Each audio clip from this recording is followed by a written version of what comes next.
В эфире Абхазского телевидения информационный выпуск Амшекшара. Здравствуйте.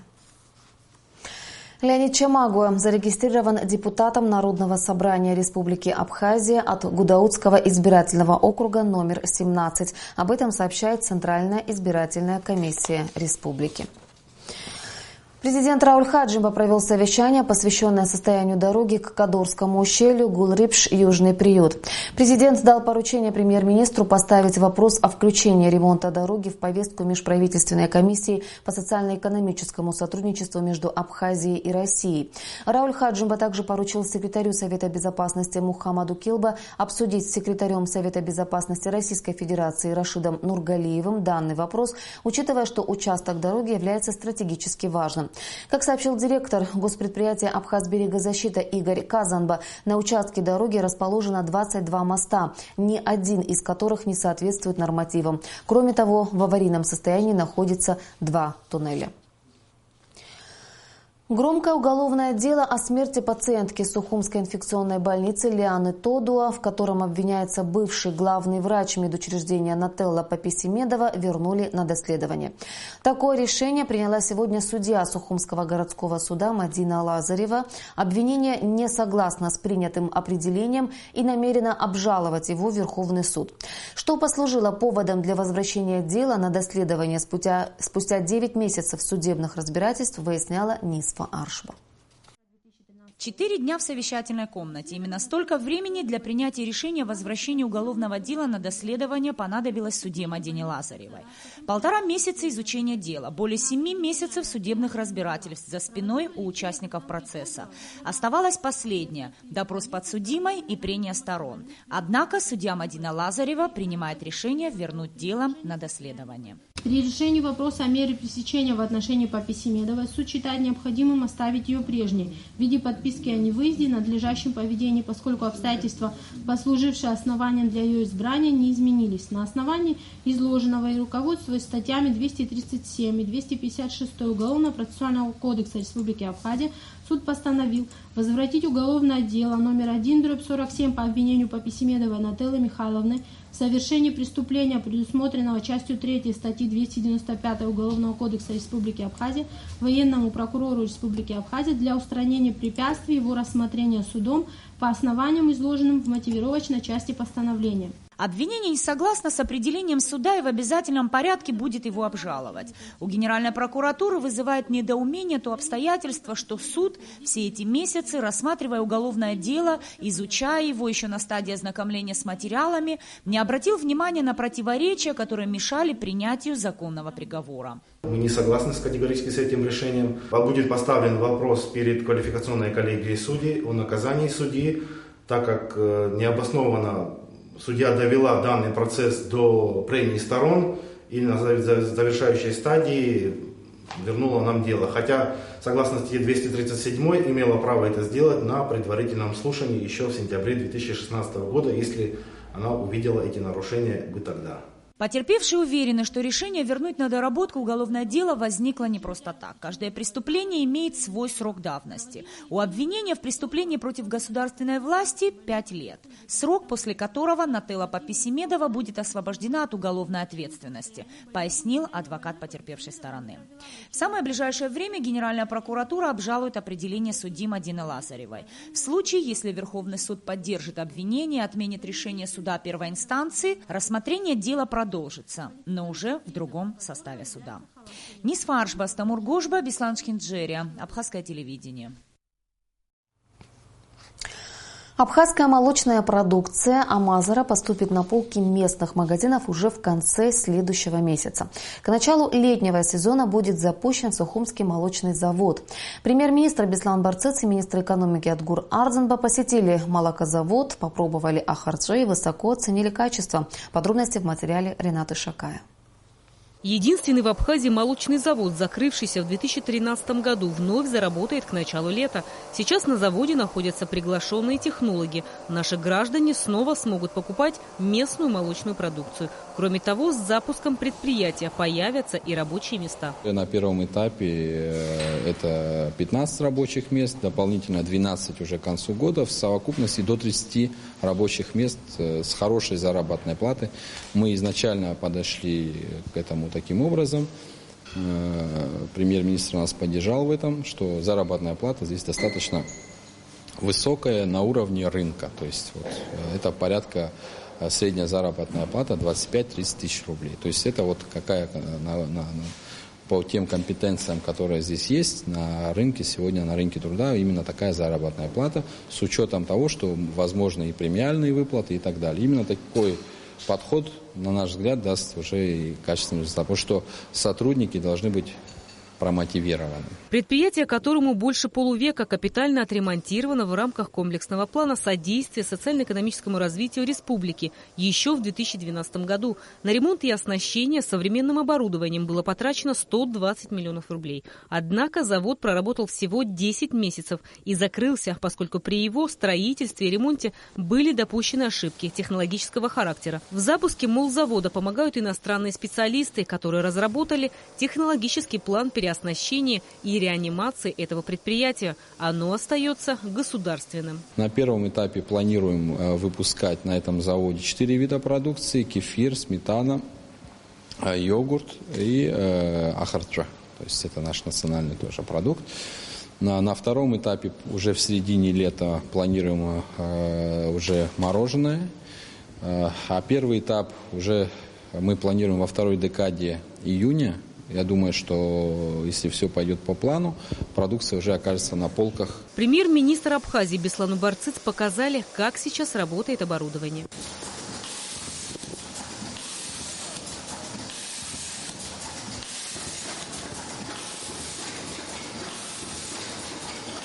На следующей неделе уже будет первая партия упаковки доставлена на завод, и уже через 2 недели еще другая партия придет.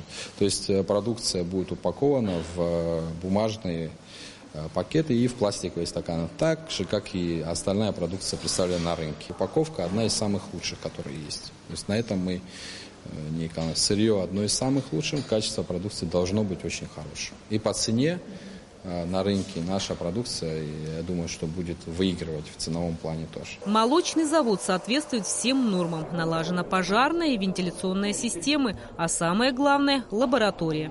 В этом цеху у нас происходит изготовление продуктов, кисломолочных продуктов. Вот. Мы можем наблюдать в данный момент начало самого процесса как раз вот с этих резервуаров. Тут у нас происходит восстановление молока, то есть доведение до необходимой жирности и его кондиции. Дальше мы при помощи вот этого приспособления мы его пастеризуем, то есть устраняем все необходимые вредные носители, микроорганизмы и так далее. После чего мы смело можем отправлять на гомогенизацию, то есть однородно у нас смесь становится. Это позволяет нам дальше использовать заквасочные культуры, и в дальнейшем мы уже смело можем отправлять на фасовку. Именно термостатным способом это большой плюс, потому что продукт получается высокого качества, продукт очень ценится. Я думаю, мы действительно будем конкурентоспособны на рынке. В Абхазии наблюдается острая нехватка специалистов в технической сфере. Но и этот вопрос активно решается руководством. На молочный завод приглашены специалисты, которые будут обучать местных сотрудников. После небольшой инспекции у всех была возможность попробовать молочную продукцию, а именно ахарджа. В лаборатории выпускаем, там же контролируем процесс, используем закваски привезенные, также наши местные. Вот мы приготовили продукт уже несколько дней, дня 4 этим занимаемся, уже много чего протестировали и думаем, это должно нас всех удивить. Приятно сейчас как раз вот попробуем.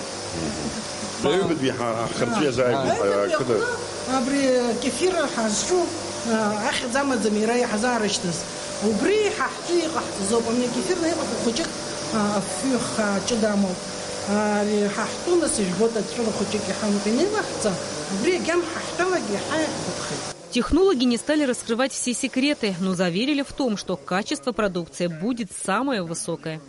Рената Шака, Эльдар Дамиров, Абхазское телевидение. Участковыми милиции Управления внутренних дел Гагарского района регулярно проводятся рейдовые и профилактические мероприятия по предупреждению незаконного возведения построек на заповедной территории. В ходе проведения очередных рейдов на территории Пицунда-Мюсерского заповедника были выявлены нарушения. На ряде объектов, на которых ранее строительные работы были приостановлены, они продолжались.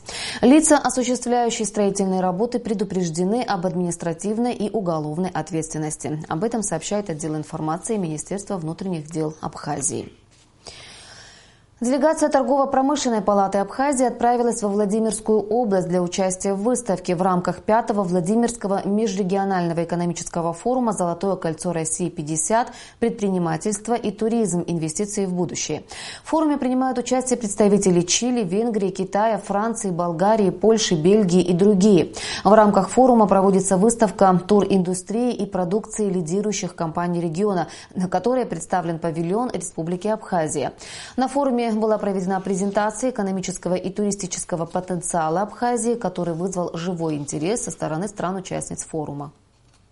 Сегодня стенд Республики Абхазия, точнее наш павильон, в сопровождении самого губернатора Владимирской области посетили такие почетные гости, как заместитель председателя правительства Российской Федерации Виталий Мутко, министр финансов Российской Федерации Антон Силонов, а также президент Торгово-промышленной палаты Российской Федерации Сергей Катырин и председатель правления Сбербанка Российской Федерации Герман Греф. Деловая миссия нашей делегации продлится до 21 мая. Президент Рауль Хаджимба встретился с представителями армянской общины. Глава государства отметил, что любая община в Абхазии должна быть единой. Президент подчеркнул, что Абхазия – общая родина, и все вместе должны работать на благо страны. Всегда найдутся силы, которые будут пытаться разделить нас. Давайте мы будем делать свое дело и работать на благо республики, сказал глава государства. Председатель армянской общины Галус Трапезанян поблагодарил президента за встречу. Впервые на моей памяти президент собирает армянскую общину в таком составе. За это мы вам очень благодарны, сказал председатель армянской общины в Республике Абхазия. Культурно-благотворительный фонд «Ашана» открыл сбор средств на лечение Давида Магаряна и Амира Джагаева. У Давида и Амира врожденная форма ДЦП, и им необходима операция, которую могут провести в Ереванском медицинском центре «Арабкир». На лечение детей необходима сумма в размере 370 тысяч рублей. Подробности у Сарии Смар.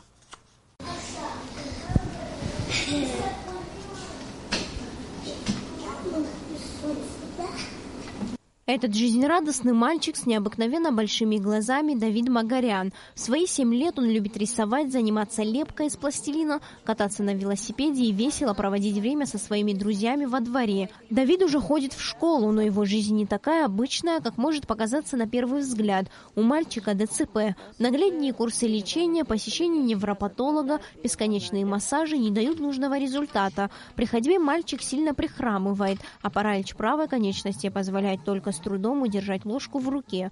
Давиду Магаряну нужна срочная операция, которую готовы провести врачи Ереванского медицинского центра «Арабкир». Самостоятельно вывести ребенка на лечение у семьи нет возможности, но благодаря всем, кому не безразлична судьба этого ребенка, может исполниться самая заветная мечта Давида – он сможет ходить. То, что делает для нас фонд «Ашана», это огромное спасибо, конечно, за то, что нам они помогают. На реабилитацию отправили, сейчас в Ереван на операцию отправляют. И благодаря им он начал писать. Он не мог писать вообще. И сейчас он пишет левой рукой, конечно, левша он. И учится в школе нормально. Он любит самокат, на самокате кататься, на велосипеде кататься. В планшете играть тоже любит игры. Он очень спокойный ребенок. Еще один ребенок, которому нужна наша помощь, Амир Джагаев. Сложная форма ДЦП не позволяет Амиру ходить, и именно поэтому он не посещает школу. В свои 9 лет ему сложно писать, да и читает он только по слогам. Но несмотря на все это, жизненная энергия мальчика не могла нас не удивить. Амир с увлечением рассказывал о своей любви к компьютерным играм. Он вообще жизнерадостный, любит детей, играет с ними. Если обижается, это ненадолго, его сразу проходит. Больше всего он любит сидеть в планшете, в интернете. Так он лепка, обычно ему все надоедает быстро. Сегодня есть надежда на то, что Амир также начнет самостоятельно ходить. Ереванские врачи дают хороший прогноз. На лечение Амира Джагаева и Давида Магаряна необходимо 370 тысяч рублей. Это небольшая сумма, которую необходимо собрать нам всем вместе, сможет вылечить детей, которые мечтают быть похожими на своих сверстников, и вернет улыбку на лица их матерей. Культурно-благотворительный фонд «Ашана» совместно с Международным фондом АПСН уже отправили несколько групп детей с диагнозом ДЦП на ортопедическую операцию в Ереван. Дети были успешно прооперированы и уже вернулись домой. Камиле Бения, которая прошла операцию в Ереване, уже сняли гипс. Сейчас она проходит курс лечения в Сухумском реабилитационном центре. Девочка чувствует себя хорошо и старается делать первые шаги самостоятельно.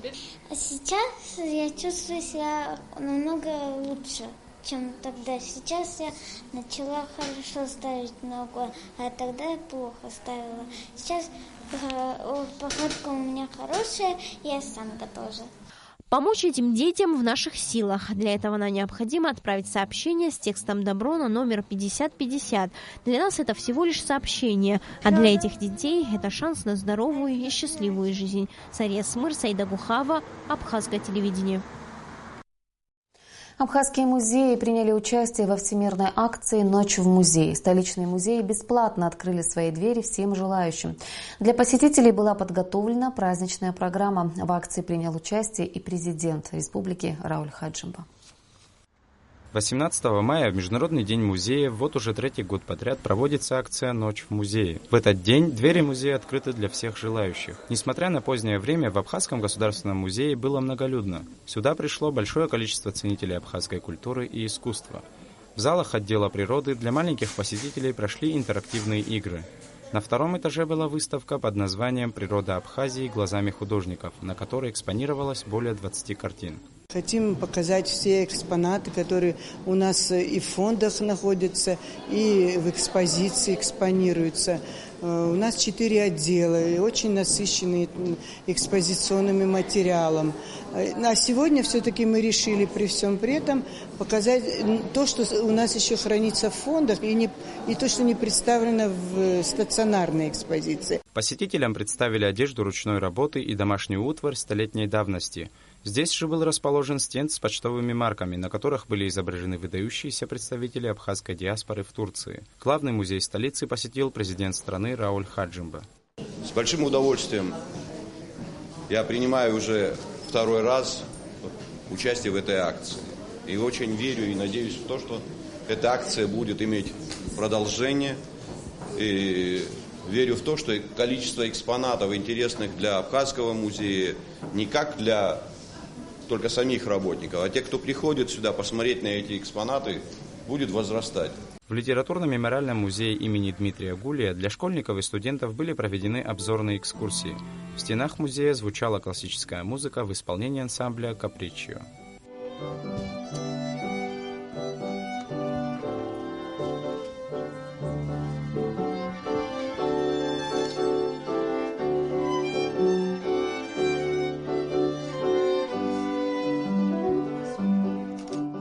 Ученый Игорь Цвинария и певец Анатолий Алтайба рассказали посетителям о своей любви к музыкальному творчеству.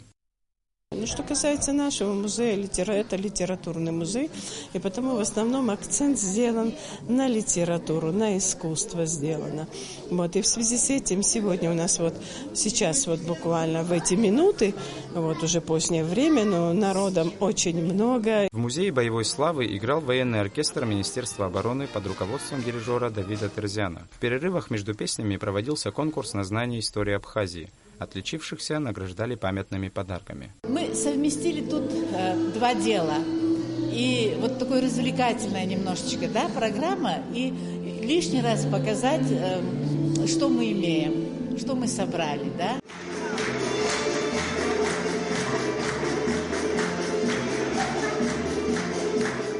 В Абхазии акция «Ночь в музее» проводится уже третий год. она стала важным культурным событием для жителей и гостей столицы. Нужно отметить, что количество музеев, участвующих в акции, с каждым годом увеличивается. Саид Джарсаля, Тимур Гугохия, Абхазское телевидение. На 79-м году жизни скончался известный скульптор, член Союза художников СССР и Абхазии, заслуженный художник Абхазии Виктор Иванба. Он принимал активное участие в выставках, организуемых Союзом художников Абхазии, экспонировался в Москве, Санкт-Петербурге и других городах России. Принимал участие в строительстве памятника «Родина-мать» в Волгограде. Автор памятника основоположника абхазской литературы Дмитрия Гулия в городе Сухум, соавтор памятника погибшим воинам в городе Гудаута. Его работы хранятся в Национальной картинной галерее Республики Абхазия, в частных коллекциях и за рубежом. Он большой специалист в Абхазии был. Я хочу пожелать всему абхазскому народу, как Станислав Иванба, таких специалистов, чтобы у нас побольше в Абхазии, что было бы. Он человек был очень скромный. Мы с ним общались, я лично общался с ним, он всегда приходил. По набережной играл там со своими друзьями. Мы всегда виделись. Очень такой талантливый человек, такого большого жанра, такого в Абхазии очень мало. Праздничный концерт, посвященный юбилею народного поэта Баграта Шинкуба, прошел в Абхазской государственной филармонии имени Раждена Гунба. Мероприятие было организовано Управлением образования города Сухум. Для воспитанников 13 столичных детсадов этот концерт очень важен и к тому же волнителен, ведь им впервые предстоит выступить на большой сцене. Во всех детских садах проводили утренники. И вот сегодня мы делаем итог здания филармонии. Дети есть дети, может где-то что-то, но надеюсь, что строгого жюри не будет. С появлением малышей на сцене в зале воцарилась атмосфера праздника и веселья. Детсадовцы пели и плясали, читали стихи великого классика Баграта Шинкуба.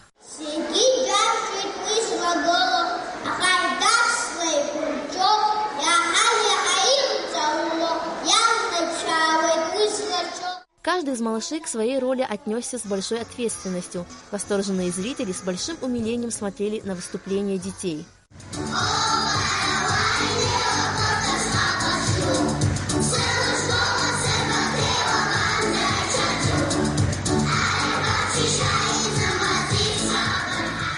Концерт очень понравился.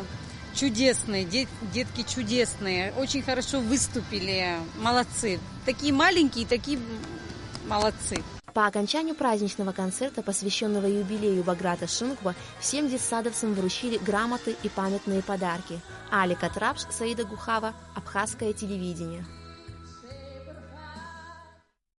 И о погоде. По сообщению гидрометеослужбы, в Абхазии ожидается временами дождь. Температура воздуха ночью плюс 12-14, днем плюс 18-20 градусов.